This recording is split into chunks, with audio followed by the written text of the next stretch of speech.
Hey guys, it's Nico from Steel City Vintage. In today's video, we're going to be doing a market update, just taking a look at some past auction results and discussing some of the things that I found interesting. Now, this is a topic that I went over in my Instagram stories, but I did get a lot of feedback with a lot of people requesting that I put it in a more long form content video format, so I decided to make a YouTube video and upload it here based on that feedback. If you're not following us and you would be interested in things like my opinions on auction results or fresh inventory into the vintage watch shop, I highly encourage you to head on over to Instagram and follow us. Most of the stuff that I do ends up there first before anywhere else, including the website. A lot of times our watches end up being purchased right off of Instagram before they ever make it into the site. So it's worth a follow if you're interested in those things. But getting into the auction results. So first we're going to be talking about an auction house in Italy, Finarte, which had some pretty cool results that had the watch world in a buzz over the last couple of weeks. The first watch that we're going to discuss is a Cartier Quinoa. This was one of the highlights of the show. It ended up selling all in for somewhere in the $80,000 to $90,000 range. I don't have the price right here in front of me, but it was somewhere in that range. Now, you hear a lot of people talk about this is a strong result for Cartier. And I agree, it's 100% a strong result. But I would like to quantify that a little bit further. When we discuss strong results, it's relative to where we are in the market today. They take that result and they compare it to whatever watches are available for sale. The issue with Cartier pre-1970 is there's just nothing out there. So we don't have anything to compare it to. So yes, I agree that watch, it was definitely a strong result. There's no doubt about it. But I would go further and say that it's appropriate. To further exemplify my point, if you were to go out there and want to buy a similar one, you just can't find it. These things are not available. Like, I can't stress enough how scarce pre-1970s, but really like 1965, there was a little bit of an influx there at the end of the 60s, how scarce these models were. So this was a 1940s example, all original condition. It deserves that price, definitely. So that's just one thing to keep in mind. There's other results that people just got a little bit, that auction stir fever, that craziness. They were competing against a different bidder, and that environment got the best of them, and they ended up overpaying for something that they could have probably got cheaper on the open market. That's not the case here. It's an appropriate result. So then moving on, the next watch that we'll discuss is a Cartier Tank Louis. This was an extra flat with the deployment clasp. This was also a peristyle. Now, this ended up going for somewhere in this $16,500 range all in. All in meaning after buyer's premium, and then you should be adding on somewhere within the 5 to 10% range for shipping. If it's coming overseas, it has to have import duties, insurance. You don't get to choose, in my experience at least, the shipping methodology, and they're obviously insuring the watch for full value, so they're going to probably go with the most expensive form.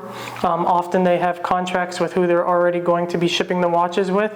So I would add somewhere between 5 to 10% on top of the buyer's premium, which is usually around that 25% mark.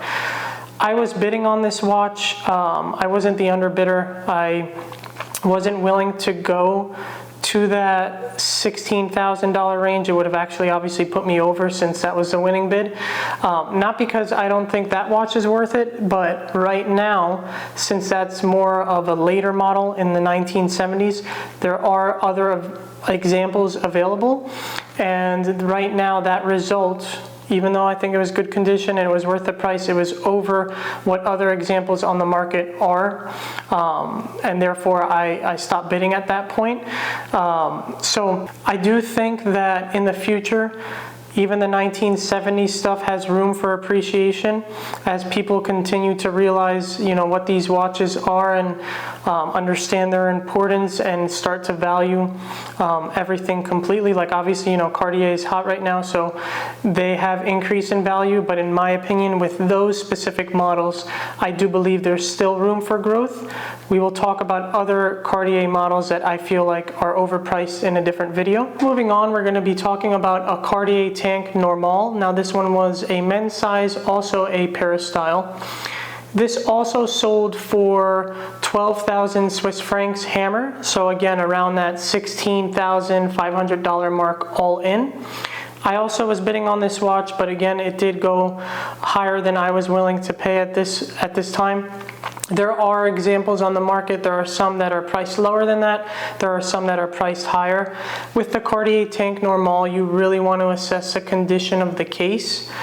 The whole thing, the whole watch is all in its case and remaining unpolished. It has these beautiful beveled chamfered edges and this beautifully brushed case back that gives a watch the entire character, similar to the Cartier Santos, the Carré, which I've done a video on and I'll link down below regarding how important it is for them to be unpolished. The whole character of the watch is remaining in its case and its unpolished factory finish. I did in that video discuss tips and tricks that you can look for when you're trying to identify an unpolished example, because in my opinion, buying a Tank Normal or buying a Cartier Santos Carré polished, it really defeats the purpose. So there is a lot more fluctuation in the Normal. Like I said, this was a men's size. The condition was good, but it's very hard to ascertain the condition of a watch through auction pictures. Typically, auction houses don't want to take the most descriptive pictures because they don't want to be held liable, and it's much easier to claim ignorance when everything isn't so clear to begin with. You're not able to then click a picture and say, hey, this is an issue with the watch that you didn't disclose after I bought it, and this picture is showing that. It's a lot more vague, therefore it's harder to make those types of judgment calls. So that brings up a good point of, if you're not somebody who's well seasoned, I would stay away from buying watches at auction. Not because I don't want competition or anything like that. If a watch is worth something, then it's going to fetch that price no matter what. But more because, like I've stated before, because I got into what I did building Steel City Vintage first as a collector, and the last thing I would do or I would want to see is somebody get burnt because they bought a watch that wasn't all original. And that, unfortunately, you're not fail-proof when you purchase a watch through auction. There are many instances where watches are faked, not original, not disclosed, things of that nature. And then, like we discussed, the pictures aren't the best. So unless you're a really seasoned collector and you've read up and did a lot of homework, I wouldn't mess around in the auction site or platform. It's a very difficult water to tread if you don't know what you're doing. But moving on, a watch that I did want to discuss, because I feel like Cartier is discussed a lot, and I don't want to beat a dead horse, and I want to shed some light and discuss other watches. One of which was also in the same auction was a Vacheron chronograph, reference 4178. Now this watch ended up selling for somewhere around the $18,000 mark. I believe it was 14,000 Swiss francs hammer. So, like I said, buyer's premium and all that, somewhere I believe in the $18,000 to $19,000 mark all in. This is a really soft result.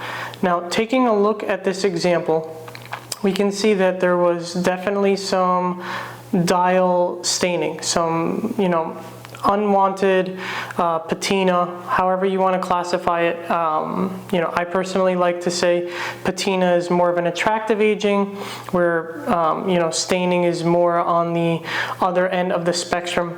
In any event, it is what it is. It is damage at the end of the day.